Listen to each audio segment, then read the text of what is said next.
nos vamos a dar un placer esta mañana y es dialogar con uno de los más cercanos economistas y dirigentes políticos del presidente Javier Milei, con José Luis Espert, que nos atiende muy amablemente, diputado nacional y en funciones en este momento, que se hace un momentito para dialogar con nosotros a la mañana. Gracias, José Luis, por estar al aire. Te saludan Daniela Parra y Diego Penisoto.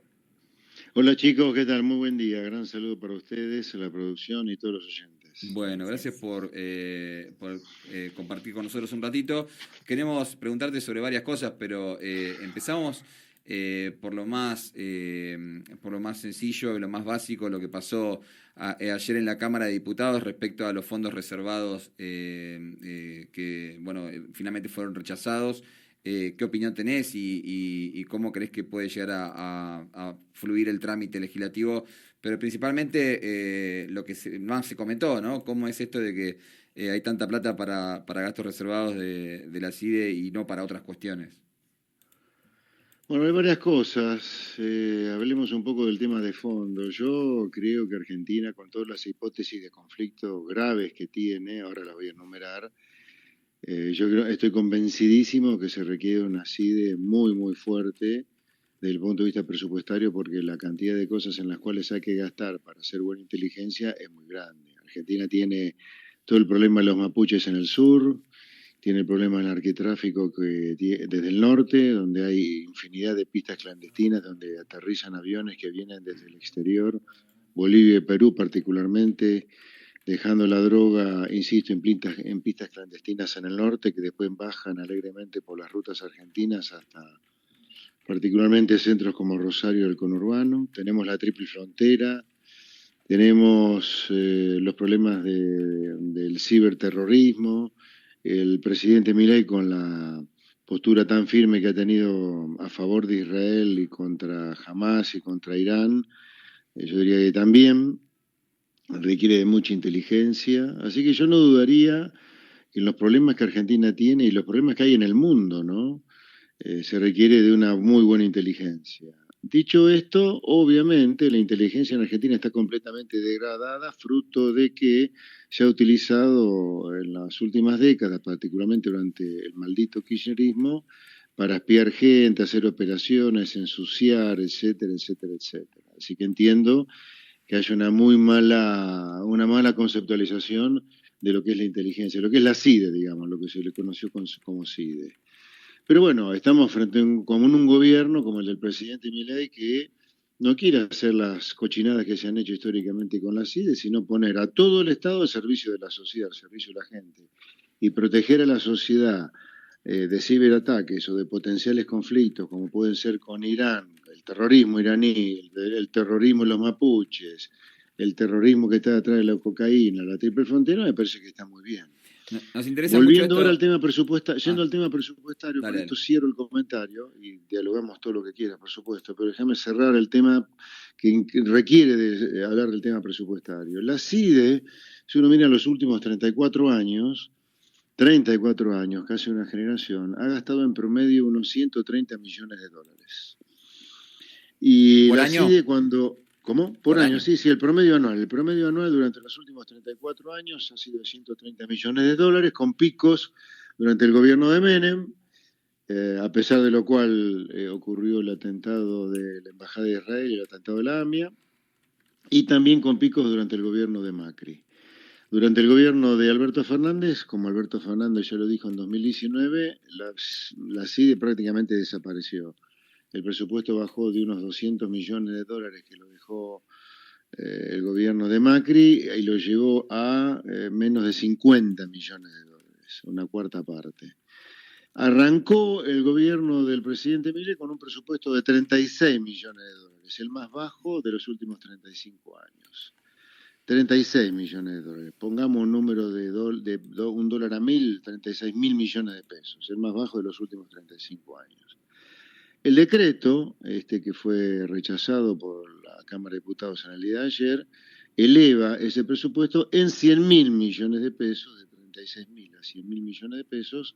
La totalidad de ese presupuesto se va a dedicar a lo que es hacer inteligencia, por eso son fondos reservados. ¿Reservados en qué sentido?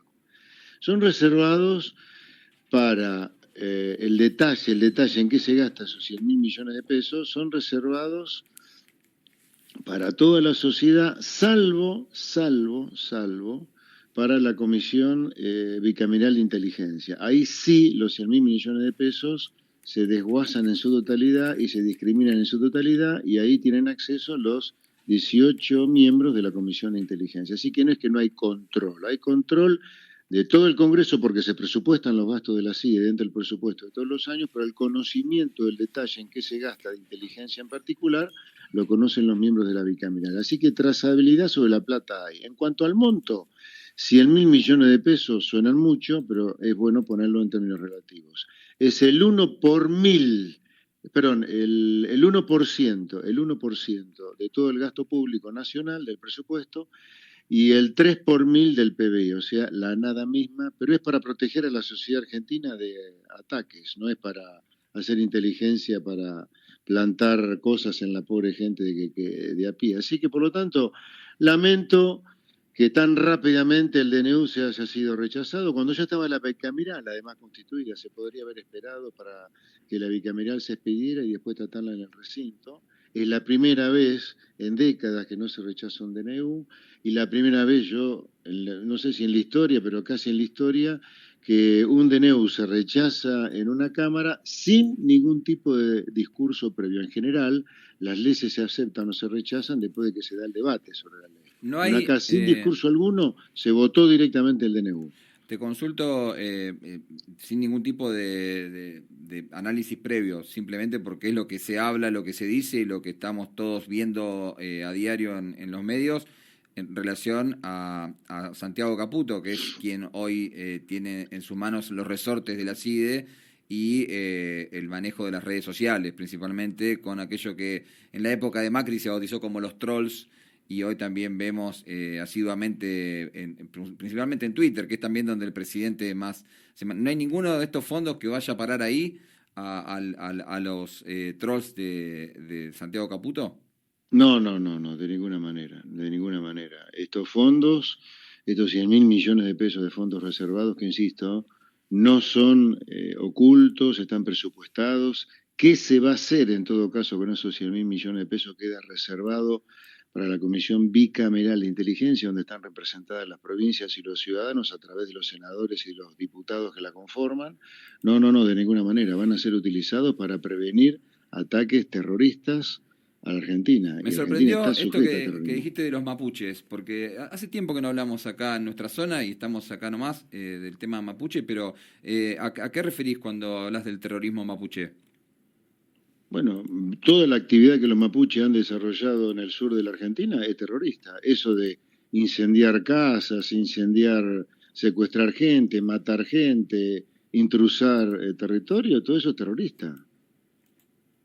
Bueno, Es infundir terror, ¿o no? bien, y vos...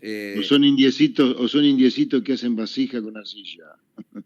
Bueno, la verdad que sería un tema para hablar muy largo, porque digamos, uno lo que ha recorrido y lo que conoce de las comunidades mapuches en general es que son pacíficos. Después puede haber alguna No, pero el RAM, facción, ¿qué tiene de claro. pacífico? La No, RAM. es una facción, claro. Estamos hablando Bueno, puntualmente de eso, no, ¿no? bueno, pero yo te hablé del terrorismo yo te hablé de cualquier ser humano que sea terrorista, Claro, claro. va más allá de los mapuches. Hablo de los mapuches que prenden fuego casas, prenden fuego ranchos, que secuestran gente, matan gente. Hablo de la RAM, obvio. Hablo Eh, de quien mete terror. me interesa que nos enfoquemos en la economía, que es lo más Sí, interesante para que dialoguemos, ¿cómo no? y te pregunto qué opinás. Se supo esta semana que finalmente el impuesto país se va a reducir el mes que viene, y la discusión viene siendo desde hace tiempo, incluso desde quienes adhieren a la escuela liberal de pensamiento económico, si el dólar está atrasado o no. ¿Y qué tan necesaria es una devaluación a estas alturas del tipo de cambio oficial, teniendo en cuenta lo que ha sido el recorrido de la inflación en este año y la evolución también del tipo de cambio oficial? ¿Qué opinión tenés al respecto? Mira, dame un minutito para dar una visión de bosque primero, antes de meter los árboles de los cuales vos me preguntás, para que se entienda el contexto, ¿no? O sea, armar un paraguas primero antes de contestarte. A ver, el kirchnerismo incendió el país, lo incendió, el incendio y lo hicieron ellos, ¿no? Cuando viene el gobierno de Milei, lo que viene es como un bombero en esta primera etapa para apagar el incendio. Entonces, Milei claramente apaga el incendio. Ahora, cuando uno tiene una casa incendiada, y viene el bombero, en este caso Milei, insisto, en esta primera etapa y apaga el incendio, obviamente que hay una parte de la casa que no la salvás y la parte que salvás te queda toda chamuscada, con olor a humo, vidrios rotos, paredes quemadas, etcétera, etcétera, etcétera. Yo te diría, cuando uno ve la pobreza, la indigencia, la caída que hubo de los salarios reales, la recesión, todo eso es consecuencia del incendio previo. No le podemos echar la culpa al bombero que apagó el incendio. Aunque, si bien cronológicamente la recesión, el estallido de la inflación inicial, de la pobreza, el cierre de empresas, los despidos, ocurrieron durante los primeros meses del gobierno Milei, una cosa completamente diferente y equivocada es decir que eso es culpa del gobierno Milei. Eso es culpa del gobierno anterior que dejó la casa incendiada. Entonces, desde ahí es que ha comenzado la reconstrucción. Desde ese sexto subsuelo, por ponerlo en otros términos, la economía sigue estando abajo de la planta baja, seguimos en el subsuelo, pero ya estamos en el tercer subsuelo. Estamos empezando a subir la cuesta, pero claro, estamos abajo de planta baja todavía. Seguimos con la casa chamuscada, la estamos reconstruyendo. Por eso la economía desde ese subsuelo empezó a crecer, los salarios reales también empezaron a crecer. Ya tenemos el fisco con déficit cero, el Banco Central sin déficit cuasi fiscal, y no hay no le quepa la menor duda a todos los que nos están escuchando y a ustedes, que en este gobierno liberal, de sentido común yo diría, además de liberal, que hace las cosas que hacen los países donde la gente vive bien, se van a bajar impuestos todo lo que se pueda a medida que vaya apareciendo el superávit fiscal. Así que la eliminación del impuesto país a partir del 1 de enero del año que viene y la baja de 10 puntos a partir del 1 de septiembre va yendo en la senda que como gobierno liberal nos hemos fijado de tratar de cobrarle a la gente la menor cantidad de impuestos posible, sujeto a no tener déficit fiscal, porque esa es una línea que no se va a cambiar, ¿no? Cuando tengamos superávit fiscal, ese superávit fiscal lo usaremos o para cancelar deuda, para cobrar menos impuestos en el futuro, para tener más reservas del Banco Central, para asegurarnos que no vamos a devaluar, o para bajar impuestos para que la gente pueda gozar del fruto de su esfuerzo y no como hasta ahora venía siendo que los que pagan impuestos son verdaderos esclavos impositivos. Sobre el tema del dólar te diría, yo quisiera antes de empezar a hablar de atraso cambiario tan rápidamente a 6 meses o a 8 meses de una devaluación como la que se hizo, que fue del 50% del peso, cuando el gobierno de Milei o cuando desde el gobierno llevamos el dólar de 400 a 800 pesos, sigamos haciendo reformas estructurales para que el valor del dólar sea sostenible. Sigamos bajando a costos laborales, sigamos haciendo una reforma laboral que beneficie a trabajadores y empresarios, sigamos desregulando la economía y después veamos, una vez que desapareció la polvareda de tanta regulación, de tanta distorsión, a ver qué poder de compra tiene el dólar. Yo no soy ningún tonto y sé que con la caída de la soja de $100, más del 25%, con Brasil devaluando, se ha complicado el panorama.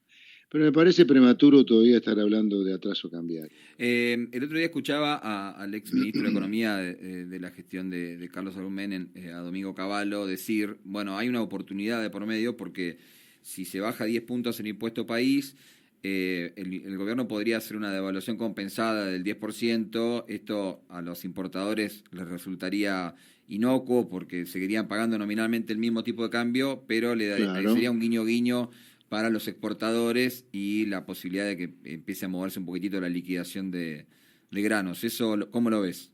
Mirá, entiendo perfectamente lo que comenta Cavallo, lo que comentas vos, y es entendible, pero el gobierno no va a devaluar el oficial luego de eliminar el impuesto país o de bajar el impuesto país. Yo te cuento lo que va a ocurrir, más allá de los deseos o el diagnóstico que cada uno tenga. Me parece que como persona de casi gobierno, como soy, digo casi porque soy diputado nacional, lo tengo puesto en el Poder Ejecutivo, pero por mi rol de presidente de la Comisión de Presupuesto y Hacienda, la más importante de la Cámara, mi cercanía con el presidente, soy una persona que está ahí en el medio y tengo mucho diálogo con todo el equipo de gobierno. Yo te diría, el gobierno no va a devaluar, no va a devaluar. ¿Cómo se maneja la cuestión de la necesidad de financiamiento en ese contexto? Porque uno imagina que ve los números del Banco Central y el Banco Central no está logrando reunir las reservas que debería reunir para no necesitar el financiamiento. Viene meses de mucho vencimiento a partir de enero, mucho vencimiento con los organismos multilaterales y mucho vencimiento de deuda, que bueno, es la reestructuración que dejó Guzmán, pero son vencimientos que vienen por delante al fin y habrá que afrontarlos. En un momento se hablaba de un nuevo acuerdo con el Fondo Monetario, pero eso también parece estar lejos. Entonces, sin devaluar, ¿cómo se reúnen los dólares necesarios? Bueno, obviamente, si vos me decís que Argentina no va a tener ningún acceso al mercado de capitales para la deuda privada y tampoco no va a tener acceso al mercado de capitales para pagar los vencimientos con los organismos, obviamente tenemos un problema con respecto a lo que vos hablás. Sin embargo, yo creo que con la mantención del déficit cero financiero, sí, incluyendo los intereses de la deuda pública con gasto público, y yo lo sé, las reuniones que están teniendo con el Fondo Monetario que apuntan a renovar el acuerdo para no tener que pagar con reserva los vencimientos con el fondo, yo diría, me atrevo a que vamos a abrir el mercado de capitales y poder colocar algo de deuda para poder hacer frente a los vencimientos y refinanciar una parte, perdón, colocar deuda para refinanciar una parte. Y los intereses se van a seguir pagando con superávit primario, obviamente. Pero yo todavía no veo hacia adelante una especie de paredón que diga vamos a chocar porque no tenemos cómo pagar la deuda. No lo veo. José Luis, te hago la última y te agradezco otra vez el tiempo. Estamos dialogando con José Luis Espert, diputado nacional y presidente de la Comisión de Presupuesto del Congreso de la Nación. Respecto justamente a esto, al ajuste que ha ido llevando adelante el gobierno, algunos hablan del ajuste más grande desde el regreso a la democracia en términos de la reducción del gasto público, y esto se hizo en base como en las palabras del propio presidente, ¿no? En base a motosierra y licuadora. La discusión es qué tanto motosierra y qué tanto licuadora, y acá por ahí es donde surge la comparación con los gastos reservados de la CIDE, digo, porque hay motosierra y licuadora sobre algunas cuestiones muy sensibles, como por ejemplo jubilaciones, que también se está por discutir en la Cámara de Diputados. Te pregunto qué tan sostenible es el superávit. Mira, con respecto a la parte de licuadora, ¿no? De la licuación de las jubilaciones en términos reales, de nuevo, cronológicamente la caída de las jubilaciones se produjo en los primeros 5 meses del año y muy fuerte con respecto a los primeros 5 meses del año anterior. Ahora, eso ocurrió como consecuencia no de las decisiones del presidente Milei, sino como consecuencia que la fórmula de ajuste que tenían las jubilaciones era la fórmula de la ley 27609 sancionada durante el kirchnerismo, que como ajustaba las jubilaciones con mucho retraso respecto de la inflación presente y el haber estallado la inflación presente por culpa del kirchnerismo, obviamente si estalla la inflación de hoy, pero las jubilaciones se te ajusta con la inflación de hace 8 o 10 meses para atrás, obviamente que se te va a licuar todo tipo de gasto público que vos hagas. Eso es válido para los salarios docentes, eso es válido para los planes sociales, es válido para los empleados públicos. Acá hubo una gran licuación inicialmente durante el gobierno de Milei de todos los ingresos de los que dependen del Estado, pero no como consecuencia de decisiones adrede discrecionales del gobierno de Milei, sino como en el caso de las jubilaciones, la fórmula jubilatoria sancionada por el kirchnerismo durante el kirchnerismo ajustaba las jubilaciones con mucho retraso. Lo que hizo el gobierno de Milei es sancionar un decreto, un DNU, para que las jubilaciones empezaran a ser ajustadas por la inflación presente por el IPC, y a partir de ahí dejaron de caer. O sea que la caída de las jubilaciones no es culpa del gobierno de Milei. Entonces, lo que hay que mirar es hacia adelante en todo caso, y yo te diría, para seguir ajustando el gasto público, vamos a seguir ajustando la intermediación de los planes sociales, los subsidios a las tarifas de los servicios públicos van a seguir cayendo, y las transferencias discrecionales a las provincias también. Las provincias se van a tener que acostumbrar a vivir de lo que corresponde, que es la coparticipación federal de impuestos y nada más. no le vamos a cobrar impuestos a los pobres para que vayan a parar a veces a los ricos transferencias discrecionales que hacen las provincias. Eso no va a ocurrir. Pero yo no veo ninguna duda que el gobierno del presidente Milei se va a mantener con la política de déficit cero. ¿Por qué? Porque es la única manera de bajar el primer impuesto que se bajó en Argentina, que es el impuesto inflacionario, que es el más regresivo que hay porque le pega de lleno a los pobres que no tienen más que cash en efectivo para poder hacer las compras, y ese efectivo se derrite como helado al sol como consecuencia de la inflación. José Luis, ¿vas a ser candidato el año que viene? No lo sé, no lo sé. Yo soy nacido en provincia de Buenos Aires, vivo en provincia de Buenos Aires, vence mi mandato en diciembre del año que viene, así que mi deseo es renovarlo, bueno, pero veremos cómo se da todo dentro del gobierno del presidente Milei, los objetivos ya más a largo. Sí tenemos un proyecto de poder con el presidente Milei, así que en algún lugar me van a encontrar seguramente. Te agradecemos muchísimo el contacto con Río Negro Radio y los minutos al aire. No, un placer. Muy buenos días. Gran saludo para ustedes, la producción y todos los oyentes. Saludos. Escuchábamos y dialogábamos con José Luis Espert, diputado nacional por la Libertad Avanza y presidente de la Comisión de Presupuesto del Congreso de la Nación.